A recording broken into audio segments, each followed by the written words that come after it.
a beautiful piece of furniture. It'll add grace and dimension to any dining room. A bid from the newlyweds, perhaps. 8 from you, madam. 9, 10, 10, going, gone. Now, and what can I do for you, Mrs. I have Nugget? no wish to intrude upon your grief, Mr. Slade-Jones, but I've come to claim what is rightfully mine. I don't think I follow you, Mrs. Nugget. That ring was promised to me, and well, you know it. I've already discussed this situation with you, Mrs. Nugget, and I have nothing further to add. Don't you come there high and mighty with me, Mr. Slade-Jones. A promise made is a promise The fulfilled. most charitable view I can take of your behavior, Mrs. Nugget, is that you have been drinking, and now if you will kindly leave... Me? Drinking? Not a drop has passed my lips this day long. I didn't come here to be insulted. I came to get my rights. Disgraceful at a time like this. Have you no consideration? Will you please go, Mrs. Nugget? All right, but I'll sue you. I'll sue you in the highest courts in the land. Oh, what a dreadful woman. Will you please allow me to express my deepest sympathy, my dear Mr. Slade-Jones? One must not judge too harshly. Had it been anything other than this ring, she could have had it willingly, but that ring was a keepsake. I gave it to Amelia when she first consented to be my wife 3 short months ago.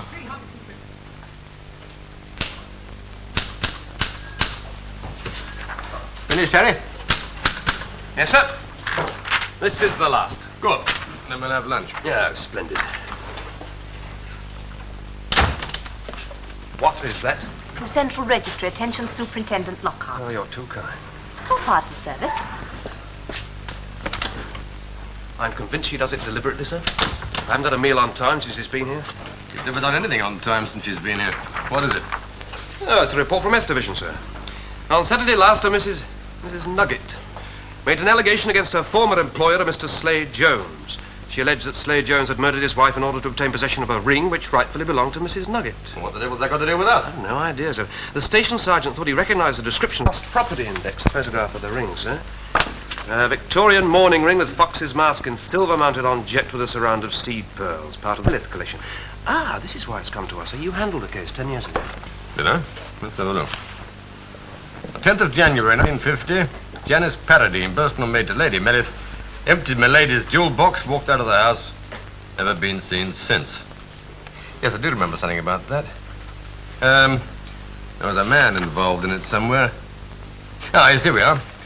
Verity French. That's a pretty vague description. Average height, slim build, fair hair, well-groomed, educated voice. Well, that was 10 years ago. Now this fellow Slade-Jones has the ring. Well, it's a lead, Harry. And as the last investigating officer on the case, I suppose it's still my pigeon. All right, see what you can find out. Have a word with this Nugget woman. She must know where Slade-Jones is. And also with the doctor who signed the death certificate. Very good, sir.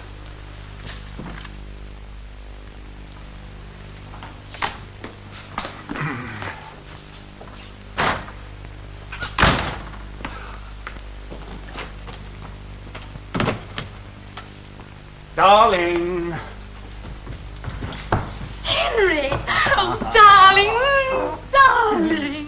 Why didn't you telephone you were coming home? Sorry, old girl, can't be done against the rules. You should know that by now. Oh, you and your silly old secrets, darling. With a husband on Secret Service work, you can't expect to be treated like an ordinary housewife, my dear. Oh, I know, my sweet, and I would never expect you to break security. And the less you know about my work, the better. Of course, and even if I did, wild horses would never drag it from me. No one's been in here while I've been away. Certainly not. This key has never left my possession, waking or sleeping. Good. I dusted around each day and looked after your plants, just as you told me. You'll find everything just as you left. Oh, well, I have 1 or 2 notes to write up, and then I shall be free. It shouldn't take long. Oh, but Henry, darling, you've been away for 3 long months. Have you missed me? Of course I've missed you. And the sooner I get on with my notes, the sooner we can be together. Now, be a good girl, get me some sandwiches and coffee, and then the rest of the day will be ours. Very well, dearest. Don't be long. No, I won't.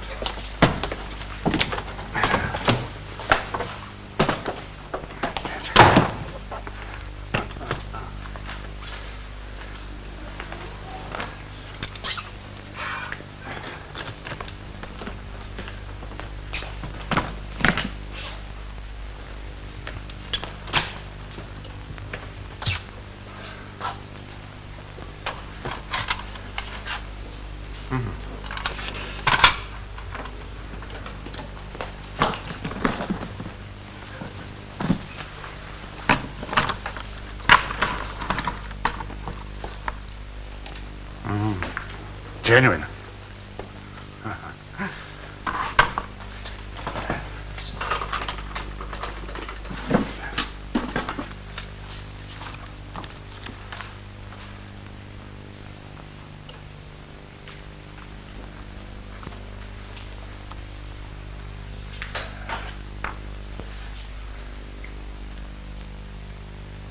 I understand that you've made certain allegations against a Mr. Slade-Jones regarding this ring. I certainly did. Well, perhaps you can let me have his present address. Why? What's he been up to? Oh, we'd just like to talk to him. You're wasting your time, love. Lies, that's all you get out of him. Yes, but do you know where we can contact him? Well, he used to live in number 10 on the lane. But he is sold up, lock, stock and barrel. House, every stick of furniture, all of her clothes, and her not cold in the grave. And he stole away like a thief of the night with my ring. When I'm dead and gone, she said that ring will be yours. She had a premonition, you see. Premonition of what? Of impending doom. Oh, madam, I said, what a beautiful ring. It's a memorandum of your last. Being a widow and having taken a second, the same as myself. Only my last is my fourth. Fox by name and Fox by nature. All right, Mrs. Nugget, we'll look into it for you, but I just want you to answer my question. Do you know where Mr. Slade-Jones is living now? I told you no. Why don't you listen? Thank you, Mrs. Nugget. Now, I understand that you think that Mr. Slade-Jones murdered his wife. I do. He poisoned her. Oh, what evidence have you? Evidence? Well, a man like that who'll steal a ring like that, he wouldn't stop at anything, would he? Slade-Jones, eh? Yes, I attended his wife, poor woman. Don't know it. He simply sold up and left. Can't blame him. Nothing here. Devoted couple, you know, devoted. What do you want him for? Or shouldn't I ask? Oh, there's no mystery about it, Dr. McAllister. We understand that his wife was in possession of a ring answering the following description. I know. You've been talking to Mrs. Nugget. Yes, I must have a sharp word with that woman. Oh, a good soul, really, you know, hard-working and all that, but she's been driving us nearly out of our minds with her tale of woe. She's got a bee in her bonnet over that ring. Doesn't stand a chance in hell of getting it, of course. Oh, really? But I understood that... But Mrs. Slade-Jones left it to her with her dying breath, no doubt. No such thing. In point of fact, she died at 3 o'clock in the morning, when Mrs. Nugget was fast asleep in, Bayswater, I think. That wasn't Mrs. Nugget's doing. No, I know. In fact, once Mrs. Nugget clapped eyes on that ring, she gave poor Mrs. Slade-Jones no peace. Macabre sense of values. Wanted it in memory of her fourth husband, name of Fox. What sort of a man was Slade-Jones? Well, he always struck me as being a quiet, unassuming sort of chap. How long had he been married? There's the tragedy. They met in June, married in July, and in October... Sad business. Sad business. Doctor, could you give me a full description of him, please? Tall, about 6 foot, distinguished looking, clean shaven, greying hair, always extremely well dressed, a cultured voice, impeccable good manners. Oh, yes, a non-smoker. Had a thing about tobacco smoke. Have a cigarette. No, I won't, thank you, Doctor. Now, can you tell me anything about his wife? Did she have any relatives alive, for example? Sorry, Sergeant, no one, as far as I know. Her name was Amelia Curran by her first husband. I'm afraid I don't know her maiden name. Her first husband was something in the city, I believe, died about 12 months ago. Left her quite comfortably off. I see. Thank you very much, Doctor. Sorry to take up so much of your time. Not at all. Glad to be of service. Oh, I suppose she'd been ill for a long time. Ill? Good heavens, no. Died of a heart attack. Quite sudden.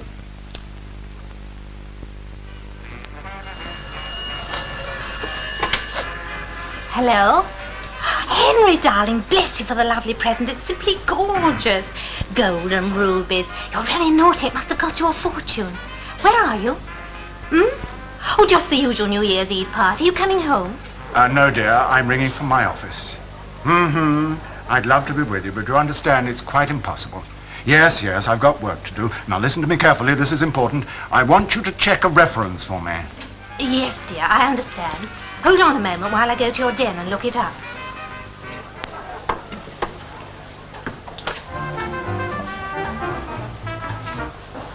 Yes. I'm still here. Have you got it? Good. Then look up W.G. Sudbury Limited. It's an engineering firm. That's right. Henry? Yes, I have it here. G.W. Sudbury Limited, Consultant Engineers. Is that the one? Are you ready? Specialist in work study. General Manager, George Winston Sudbury. Oh, no, this is the 1958 edition. Dead, is he? Well, it doesn't say anything about it here. Shall I continue? Right. Board of Directors, Chairman, Sir Willis Pressgrove. Yes, I've got that. Share value?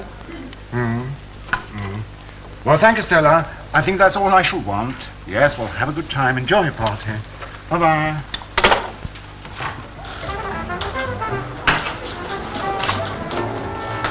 Oh, thank you. Do forgive me. It's Mrs.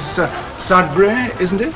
Oh, yes, but I don't Glasgow think... Convention 57, would it be? My name's Fraser Smith. Mr. Fraser Smith, I'm afraid I can't quite place Sir Willis Presgrove introduced us. us. My wife and I.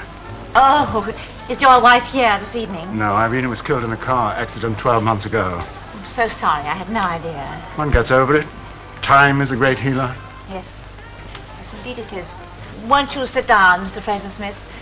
I'm just about to have a brandy. Would you care to join me? Oh, that's very kind of you. Are you sure I'm not intruding? Not at all. I'm quite alone.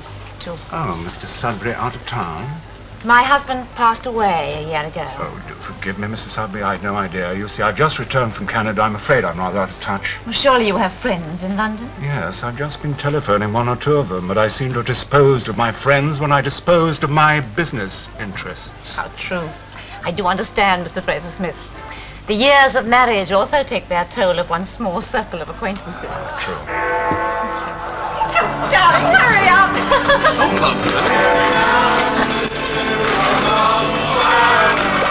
A happy new year to you, Mrs. Sudbury. Thank you, Mr. Fraser Smith.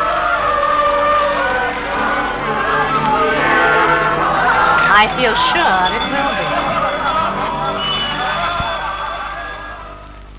Slade Joseph wanted to disappear, so he couldn't have made a better job of it. We've interviewed everybody in the district. Butcher, baker, candlestick maker, the lot. And what's more, he paid cash all along the line. No trace of a bank account.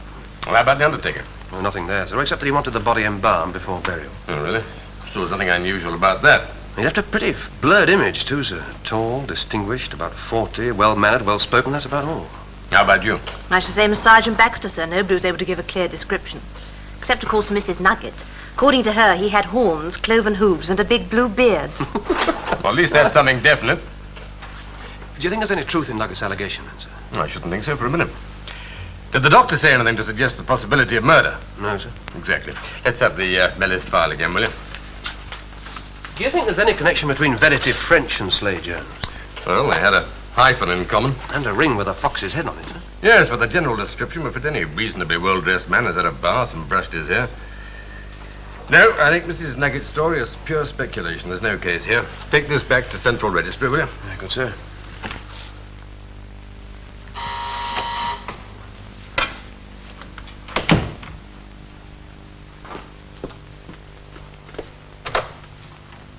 Henry, you're early. Come in. Oh, how lovely. Let me take your coat. Thank you. Edith, there's something I feel I ought to tell you, but I don't quite know how to put it. I've been trying to make up my mind for days. Oh? Am I so formidable? My dear, I've been deceiving you. Oh? Remember New Year's Eve when we first met? I told you I knew your husband. Well, the fact is I've never met your husband in my life. The barman at the hotel told me who you were. The barman? Oh, Henry, I wondered. You knew? Well, of course I knew. I've only been to one convention in my whole life, and that wasn't in Glasgow. And one was quite enough. I swore I'd never go to another. All those dreary women trailing around defensively behind their boring husbands. You little devil, you let me pick you up. And I encouraged you. There was one horrible moment when I thought you were going to pass me by. That's when I dropped my cigarette case. Well, I'm damned. And all this time you've been laughing at me. No, Henry. Not laughing. Not laughing, my dear. Edith, there's something else. This ring, old family possession, and I have a great personal attachment to it. It brings me luck. Henry, lovely. I shall wear it always. My dear. Henry, I do hope you know what you're doing. I know what I'm doing. Dearest, dearest, dearest Edith.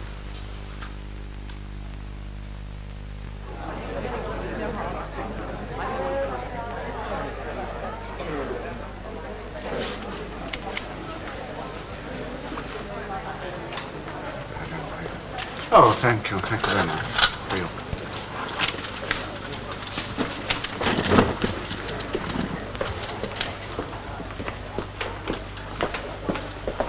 Oh. So sorry.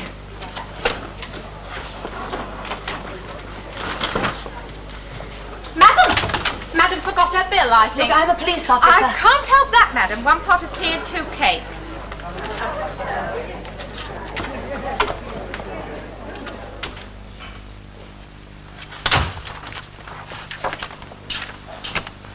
Oh, thank you very much. Oh, don't let anybody ever tell me that many hands make light work, sir. In the 3 months that Sally Jordan's been here, I've been buried. Literally buried under mounds of this stuff. Well, there was a time when you were young and eager, remember? Oh, happy days. Oh, it's all right for her, so she was trained as a touch typist. Well, you'd better get her to train you. Oh, that's an idea. I've seen it, sir. See what? The Mellis ring with the fox's head on it and one exactly like it. Oh, really? Where was this? In a hotel in Knightsbridge, sir. There were 2 people, a man and a woman, and the man answered to the description of Slade Jones. The woman was middle-aged, well-dressed, and was wearing the ring on her engagement finger. Well? I'm afraid I lost them, sir. Some fool of a waitress stopped me. By the time I'd got out into the street, they disappeared. Oh, never mind. Did you get a line on them? Well, I went back into the hotel and I questioned the waitress, and though she didn't know who they were, she thinks that she can remember seeing them there together on New Year's Eve. So I, took the menu card from their table on the off chance we might be able to check his prints on it, sir. Oh, well done. Get on the fingerprints, ask Sergeant Mallison to come to my office right away. Right, now I want you to sit down and write a full description of these people while it's still fresh in your memory. Start with the woman and what she was wearing. Yes, sir.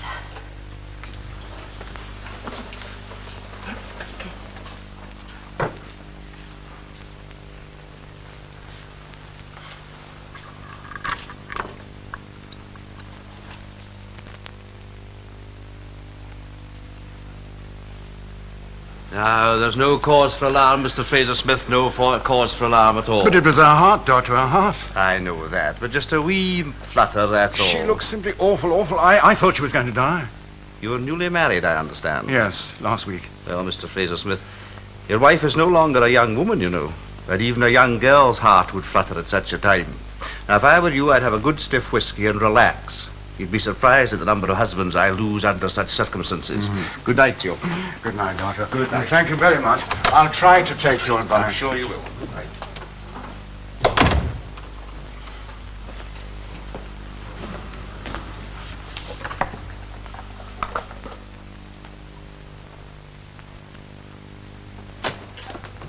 Are you feeling any better, dear?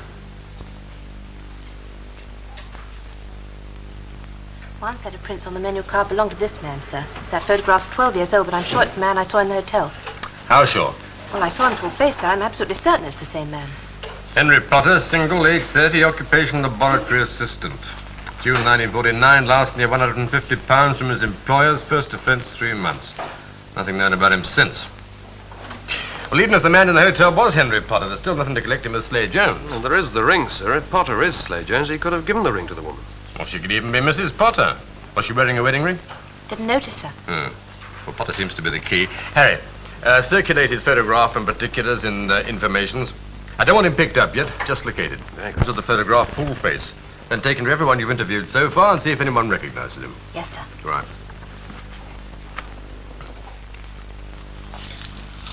Darling, aren't you ever coming to bed? Well, a moment, dear. Trouble, I'm just finishing this chapter. Stuffing yourself with chocolates, I see. Well, I like chocolate. You greedy pig. Well, as you've left my favourites, I suppose I must forgive you. You spoil me. Don't be too long. Just a few minutes, dear.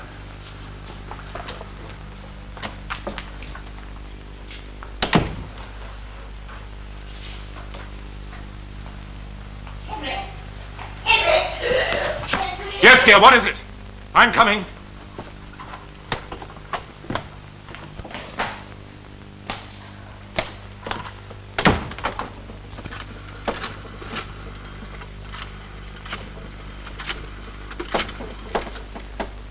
Dr. Meadows, this is Mr. Fraser-Smith. Yes, it's about my wife. Yes, another heart attack. Well, there's no doubt about it, sir. Potter and Slade Jones are the same man. We interviewed 22 people, 18 gave a positive identification. I suppose there's no record of any change of name in the deed poll registry? No, sir. Superintendent Lockhart office, Baxter here. Oh, hang on a minute, would you? Right, go now. Yep. Yes, I've got that. Right, good, thank you very much. Bye-bye. Well, it was this division, sir. A constable there reports that a man answering Potter's description and photograph has seen him. A man like him lives on his beat, now answering to the name of Stevens. Stevens? Oh, no, first Potter, then Slade Jones, now Stevens. I wish he'd make up his mind. You get the address? Yes, sir. Right, we'll look into this. Get me a car right away.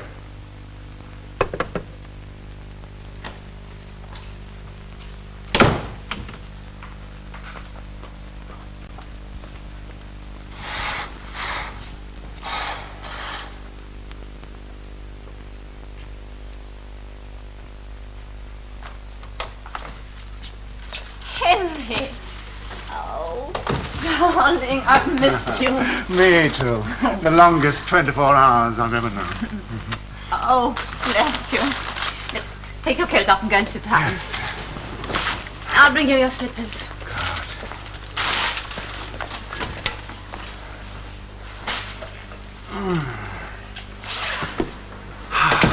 No, you must be tired. Yes, I am rather. Well, did your business go satisfactorily? Everything went beautifully. For me? Oh, liqueurs. I simply adore liqueurs. Oh, darling, you do spoil me. I shall get as fat as a pig. Plump as a partridge. I thought you liked these for a change. I didn't think those other chocolates agreed with you. How are you today? I never felt better in my life. Good, that's fine. Oh, I do feel tired. Oh, poor darling. You got a headache. Well, put your head back. Close your eyes. There. That's for being a good boy. Henry, are you all right? Yes, I'm all right. I ran up the stairs. I shouldn't do that at my age. Darling, you should have waited for the lift. I know, but I just couldn't bear to be parted. To be parted. Henry, shall I telephone for the doctor? Yes, no. I think perhaps you'd better. It's my heart.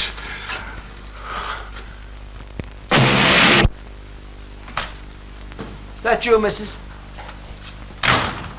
Now, look at missus. I'm all finished except for the fireplace wall. Did you ever make your mind up what colour you're going to have it, green or red? Well, oh, give me a moment. I haven't quite decided. I'll be down in a minute.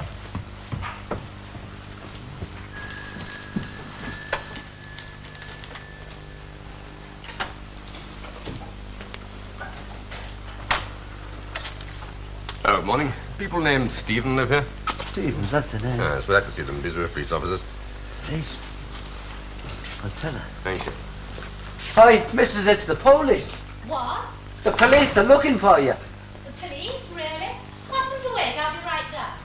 She said, will you wait? She'll be right down. How do you do?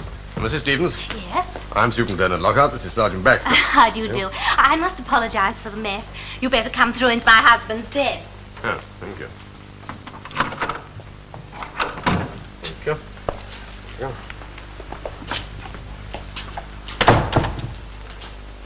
MI5. No, Mrs. Stevens, Scotland Yard. Oh, security. I quite understand. Of course, you know about my husband's work. No? Should I? I am sorry. I must learn to be discreet. I'm afraid I don't quite know what you're talking about, Mrs. Stevens, but, is this a photograph of your husband? Oh, that was taken a long time ago. He looks quite a boy. Aren't official photographs awful? This one certainly doesn't do him justice. Yes, that's Henry. You don't leave anything to chance, do you? And what's your husband's job, Mrs. Stevens? I have no idea. You quite sure? Henry is most conscientious. He would never dream of discussing his work. Well, naturally, I'm aware he's engaged on work of a highly confidential and important nature. Oh, really? Where is he at the moment? I don't know. Well, is he often away from home? Oh, yes, indeed, for 3 or 4 months at a time. Doesn't he ever get in touch with you? Oh, no, that wouldn't be allowed. Oh, except once on New Year's Eve. New Year's Eve? Why was that? To wish you the compliments of the season? Oh, no. Henry would never be so careless. He telephoned from his office. Was it a trunk call? Oh, dear, I can't remember. It sounded important. It must have been, otherwise Henry would never have broken security. I expect he had permission from his chief. Oh, I was so excited at hearing his voice just before midnight. What did he say? Well, I'm not sure I ought to tell you. I'll take full responsibility, Mrs. Stevens. Well, after all, you are a Scotland Yard superintendent. Exactly. Well, in that case, I expect it'll be all right. He, wanted me to look up a reference for him in this. Director of Directors. What was the reference? Well, it was something to do with a firm called, I have it here. I put a marker in just in case, yes, there we are, Sudbury. G.W. Sudbury, that's the one. And what did your husband want to know? Oh, just the information given here, nothing more. I see. Now, tell me, have you, ever seen a ring like this one? Oh, but of course. My husband wears one just like it all the time. You sure? Well, almost all the time. I noticed he wasn't with this morning and yesterday. I made quite a little joke about Your it. husband was here this morning? Yes. He arrived last evening on one of his flying visits, you know. He, left this morning. Did he come here for any particular reason? No, I don't think so. He spent most of his time locked up in here. I believe he had to complete some important experiments. Something to do with his plants, I believe. I know he worked far into the night, and this morning he looked quite drawn. I tried to persuade him to stay, but you know how conscientious he is. He's very loyal. Just one more question, Mrs. Stevens. How long have you been married? 8 years.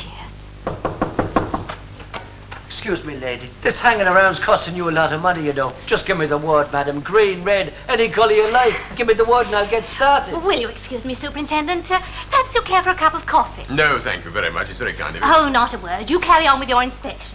Make yourself quite at home. Well, Harry, what do you think? He sounds like a bigamist, sir. One of the smoothest cover stories I've ever heard. Could be. If he's posing as a scientist doing secret research work, well, people would expect him to behave mysteriously. And if anyone asks any awkward questions, well, he can always shut him up with all this security nonsense. He's got to develop a lot of equipment here, hasn't he? Background to strengthen his story, I suppose. Yes, there could be something else, too. I mean, why should he suddenly dash back here to carry out some mysterious experiment? Let's have a look at those plants she was talking about.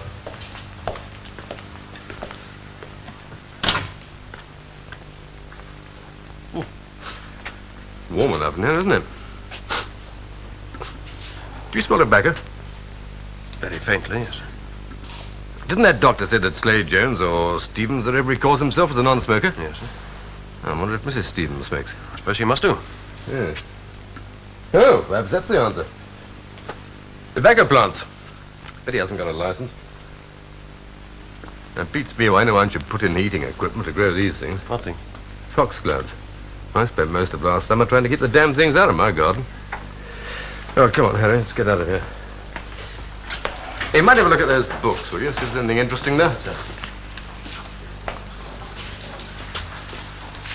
Well, they seem mostly to be chemistry and toxicology, sir.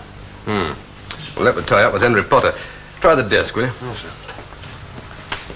A pretty complicated setup.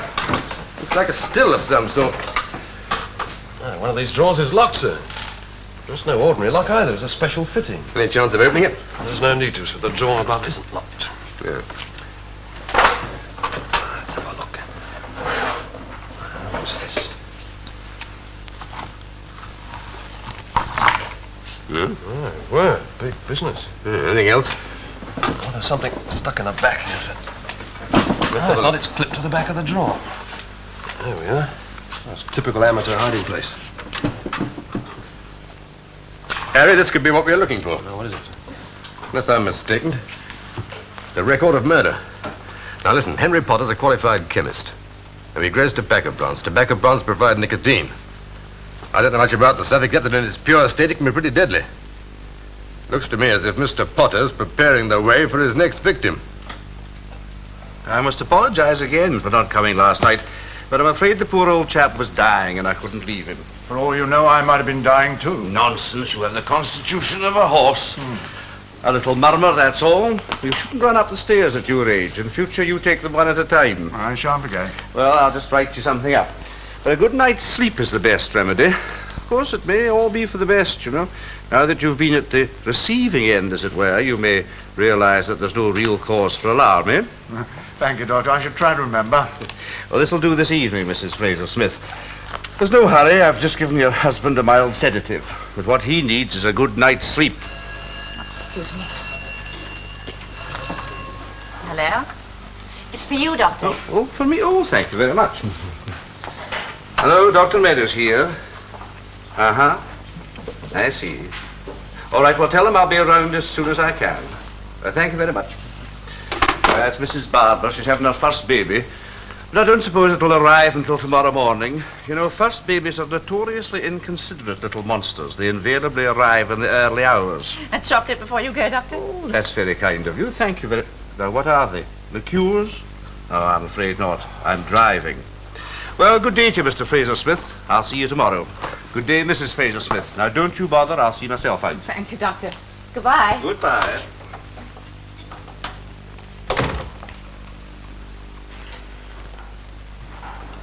If you don't mind, dear, I think we'll put these away.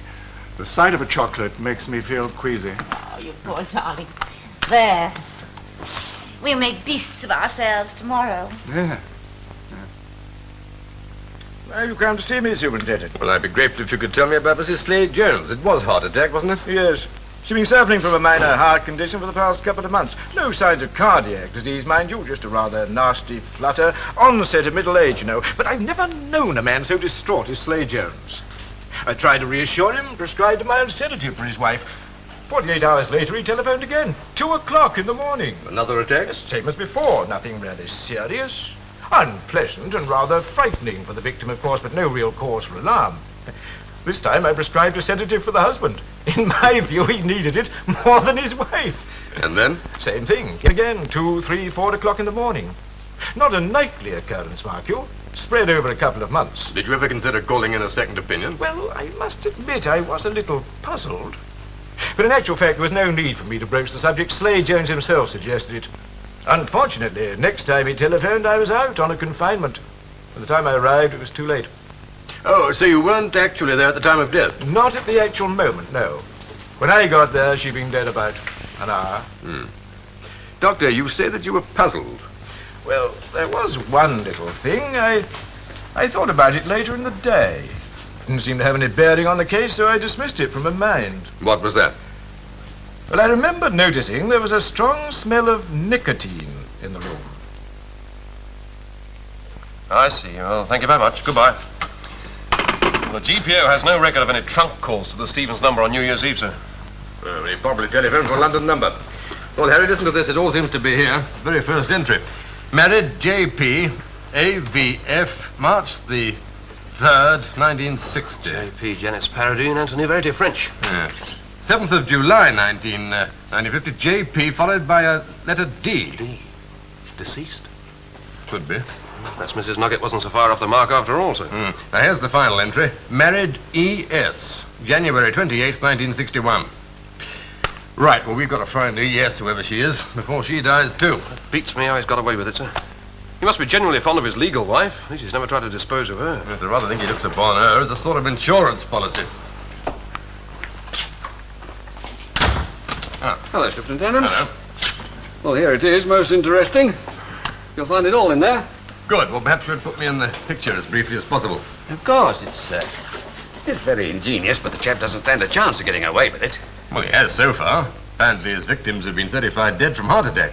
Ah, that'd be the foxglove, more commonly known as digitalis purpurea. It's used as a heart stimulant in medicine, you know. Administered in minute doses, it accelerates the heart, and it would give a pretty fair imitation of a minor heart attack. Oh, yes. Well, go on. Ah, well, now. Now we come to nicotine, the coup de grace, as it were. Now, nicotine in its pure state is a quick-acting alkaloid poison. What would it taste like? Oh, pretty foul, I imagine. Oily, acrid, bitter. Well, how on earth would you get his victims to take the stuff? Surely they'd spit it out, wouldn't they? Well, it'd be too late if they did. You see, nicotine is one of the strongest poisons in its pure state that we've ever come across. Simple contact's sufficient to kill. It isn't even necessary to break the skin. It's as deadly as all that. It certainly is. But then neither of these methods would be likely to escape detection, no. The method I would suggest would be by inhalation. Now, if you were to put a quantity into a bottle and then persuade your victim it was something else and get him to breathe it in, that's all you would require. You mean a doctor would diagnose that as heart attack? Once the idea had been planted in his mind, and provided he arrived 20 minutes or so after death, see no reason why not. Well, thank you very much. Not at all. You'll find it all in my report. Thank you. Good night, Superintendent. Good night. Hello. Harry, make out a report to the Home Office. Exhumation order, Mrs. Slade Jones. Very good, sir. Jordan, any luck? Well, I did what you said, sir. I saw Sir Willis Presgrove, chairman of the board of directors of G.W. Sudbury Limited. Now, he's no knowledge of Potter under any of his aliases, and he also says that his company has never undertaken any form of government contract. However, he believes that he recognizes the description as that of a Mrs. Edith Sudbury. Edith Sudbury? Yes. Yes, sir. She's the widow of George Winston Sudbury, the late general manager who died 14 months ago. Did you get the address? He didn't know it, sir, but he thinks he can find it for us by tomorrow. Tomorrow may be too late. Perhaps you won't try it tonight, sir. Well, perhaps he won't, but perhaps he will. We can't afford to take that risk. Perhaps that's why he went home, to get some more nicotine. It's far too dangerous a substance to carry around, besides it doesn't last indefinitely. Now, Harry, we've got to act quickly.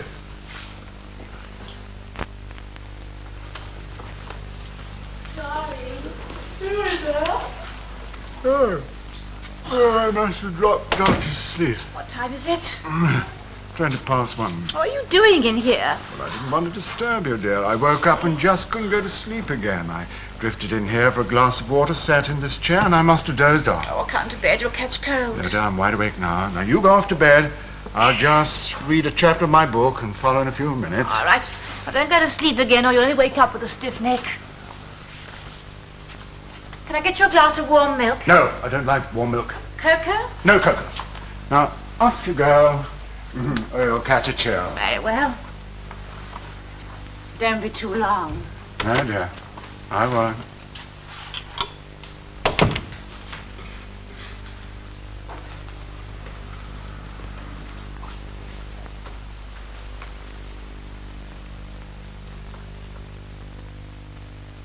The worst part of a policeman's job is waiting. It was unlikely that the exhumation order would be executed for at least 24 hours. And even knowing the type of poison we were looking for, the analysis of the organs would take another couple of days at least. In the meantime, I decided to send out an all-stations message to check every doctor in the metropolitan area for a middle-aged woman patient last known as Edith Sudbury, recently married for the second time and believed to be suffering from a minor heart complaint.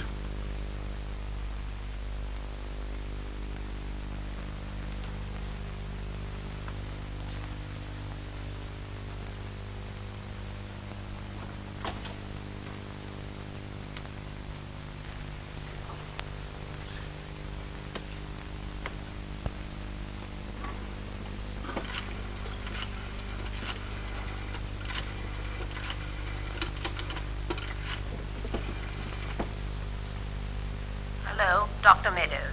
Is Dr. Meadows there, please? I'm afraid he's out on a call. This is Mrs. Meadows. Can I take a message? Yes, please. This is Mr. Fraser Smith. Will you tell him to come at once, please? Yes, it's my wife. Yes, another heart attack. She looks dreadful. Yes, Mr. Fraser Smith. I'll tell him to come at once. Thank you. I'll wait in and let him in myself. Goodbye.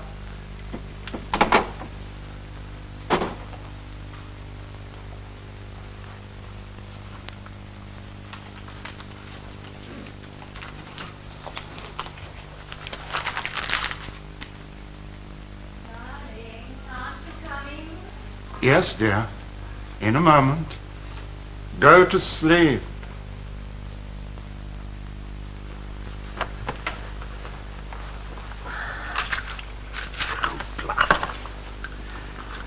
Oh, bless you. Saved my life. Lockhart, here. Where? Is he certain? Doctor who? Yeah, I've got that. What's the address?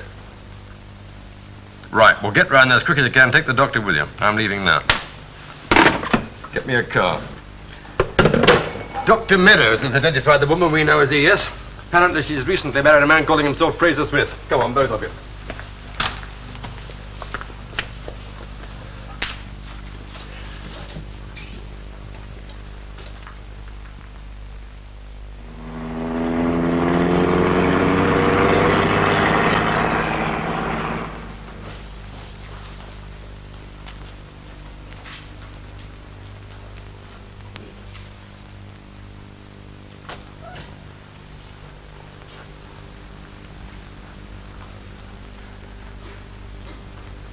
Henry, what is it?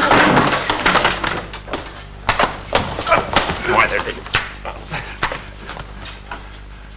All right, Jordan, stay with her. I think she's all right. Henry Potter, you're under arrest. I came as quickly as I could.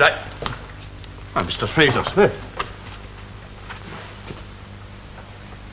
Pure nicotine. He's dead.